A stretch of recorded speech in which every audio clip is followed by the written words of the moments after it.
नमस्कार शेतकरी मित्रांनो, 22 ऑगस्ट 2025 रोजी वेगवेगळ्या घटकांसाठी शेतकऱ्यांची महाडीबीटी पोर्टलद्वारे निवड करण्यात आलेली आहे आणि ज्या शेतकऱ्यांचा नंबर या घटकांकरता लागलेला आहे त्यांना आता डॉक्युमेंट अपलोड करायचे आहे। तर महाडीबीटी पोर्टलवरती ज्या शेतकऱ्यांचा नंबर लागलेला आहे आणि ज्या घटकासाठी तुमची निवड करण्यात आलेली आहे त्याकरता आता तुम्हाला डॉक्युमेंट कशा पद्धतीने अपलोड करायचे हे मी तुम्हाला आजच्या व्हिडिओमध्ये सांगणार आहे। बऱ्याच शेतकऱ्यांना डॉक्युमेंट अपलोड करते वेळी प्रॉब्लेम येतो। सर्वात पहिले शेतकऱ्यांना आता महाडीबीटी पोर्टलवरती डॉक्युमेंट अपलोड करायचे असेल तर त्यांच्याकडे त्यांचा फार्मर आयडी असणे गरजेचे आहे। तुमचा फार्मर आयडी जर तुम्हाला माहिती नसेल तर ज्यांच्याकडून तुम्ही फार्मर आयडी काढलेला आहे त्यांना तो विचारा, तो तुम्हाला त्याचा नंबर देऊन देईल। आणि जर ते देखील तुम्हाला माहिती नसेल तर तुम्ही आधार नंबर टाकून देखील महाडीबीटीच्या पोर्टलवरती तो फार्मर आयडी तुमचा मिळवू शकता। ते देखील मी आजच्या व्हिडिओमध्ये सांगितलेलं आहे की कशा प्रकारे तुम्ही तुमचा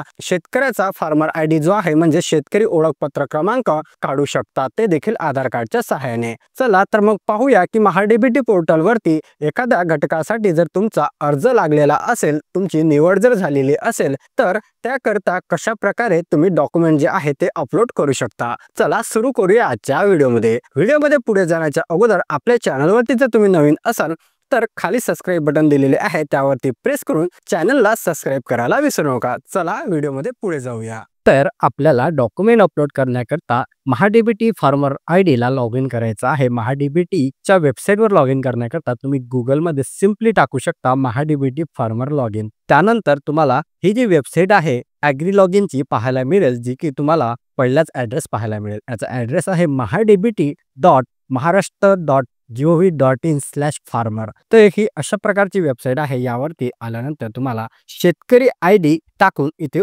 लॉग इन करायचं आहे। जर तुम्हाला तुमचा अजून देखील फार्मर आयडी म्हणजे शेतकरी आयडी मिळाला नसेल तर तुम्ही इथे तो यावरती क्लिक करून मिळवू शकता। तर इथे तुम्हाला तुमचा शेतकरी ओळखपत्र क्रमांक जाणून घेण्यासाठी इथे क्लिक करा, हे ऑप्शन दिसत असेल यावरती क्लिक करून तुमचा आधार नंबर टाकायचा आहे। तुमच्या आधार रजिस्टर नंबरवरती एक OTP येईल, तो OTP टाकल्यानंतर तुम्हाला तुमचा फार्मर आयडी माहिती पडेल। तर तुमचा फार्मर आयडी माहिती पडल्यानंतर तुम्हाला तो फार्मर आयडी इथे टाकायचा आहे आणि OTP पाठवा या बटनवरती क्लिक करायचा। OTP हा तुमच्या रजिस्टर मोबाईल नंबरवरती म्हणजे आधार कार्डशी लिंक असलेल्या नंबरवरती येणार आहे। OTP टाकल्यानंतर OTP तपासा या बटनवरती क्लिक केल्यानंतर तुम्ही शेतकऱ्याचं जे अकाउंट आहे म्हणजे जर तुम्ही स्वतः करत असाल तर तुमचं अकाउंट इथे ओपन होणार आहे। बघा इथे अकाउंट जे आहे ते ओपन झालेलं आहे आणि फर्स्ट टाइम जर तुम्ही ओपन करत असाल तर इथे तुम्हाला जर तुम्ही SC किंवा ST कॅटेगरीचे असाल तर तुम्हाला इथे कास्ट सर्टिफिकेट अपलोड करणे गरजेचं आहे। आणि जर नसेल तर तुम्हाला जर इथे 100% प्रोफाइल दाखवत असेल तर डायरेक्टली तुम्ही डॉक्युमेंट जे आहे ते अपलोड करू शकता। डॉक्युमेंट अपलोड करण्याकरता तुम्हाला इथे एक ऑप्शन दिसते चलन अपलोड DPR काम पूर्ण झाल्याचे प्रमाणपत्र, या ऑप्शन वरती तुम्हाला क्लिक करायचं आहे। त्यानंतर वैयक्तिक कागदपत्र या ऑप्शन वरती तुम्हाला क्लिक करायचं आहे। इथे आल्यानंतर तुमचं कुठल्या घटकासाठी नंबर लागलेला आहे तो इथे मिळणार आहे आणि कागदपत्रे अपलोड करा अशा प्रकारचे एक बटन तुम्हाला दिसणार आहे, तर त्यावरती तुम्हाला क्लिक करायचं आहे। कागदपत्रे अपलोड करा या ऑप्शन वरती क्लिक केल्यानंतर तुम्हाला सिलेक्ट डॉक्युमेंट हे ऑप्शन दिसेल, यामधून एक एक ऑप्शन तुम्हाला निवडायचा आहे। त्यामध्ये तुम्हाला बँक खाते पासबुक, त्यानंतर अवजारे यंत्राचे दरपत्रक म्हणजे त्याचं बिल आणि दुसऱ्या नंबरचा आहे तपासणी अहवाल, यालाच आपण टेस्ट रिपोर्ट असे म्हणतो। त्यानंतर वनपट्टाधारक लाभार्थी करता प्रमाणपत्र, जर तुम्ही वनपट्टाधारक लाभार्थी असाल तर ते अपलोड करा आणि जर नसाल तर तुम्ही इथे 7/12 आणि 8 जे आहे ते अदर मध्ये अपलोड करू शकता। तर प्रत्येक डॉक्युमेंट हे 500 KB च्या आतमध्ये असायला पाहिजे।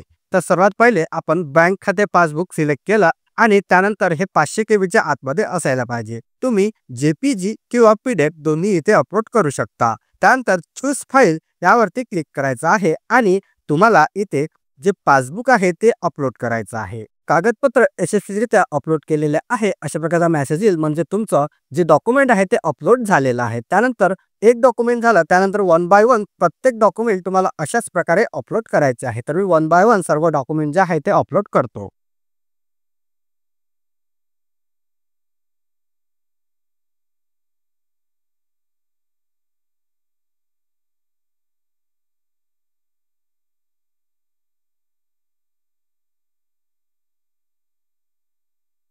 बघा, सर्व document one by one upload झाल्यानंतर तुम्हाला हे जतन करायचे आहे, म्हणजे ते सर्व्हरवरती अपलोड होईल. तर जतन करा ही जी ग्रीन कलरची बटन दिसते यावरती क्लिक करून तुम्हाला एक मेसेज येईल की तुम्ही खात्री आहात का तुम्ही अपलोड केलेले दस्तावेज सबमिट करू इच्छिता का. तर यावर ओके करायचं आहे आणि त्यावरती ओके केल्यानंतर तुम्हाला कागदपत्रे यशस्वीरित्या जतन केले असा मेसेज येईल, म्हणजे तुमचे कागदपत्र हे व्यवस्थितरित्या अपलोड झालेले आहे. तर अशा प्रकारे तुम्ही तुमचा कुठल्याही घटकासाठी जरी नंबर लागलेला असेल तर अशाच प्रकारे तुम्हाला कोणत्याही घटकासाठी कागदपत्र जे आहे ते अपलोड करायचे आहे. मे बी तुम्ही वेगळ्या कुठल्या तरी घटकासाठी जर अर्ज जे डॉक्युमेंट आहे ते अपलोड करत असाल तर तिथे एखादं डॉक्युमेंट जे आहे ते वेगळे येऊ शकतात, ते देखील डॉक्युमेंट तुम्हाला तिथे अपलोड करायचं आहे.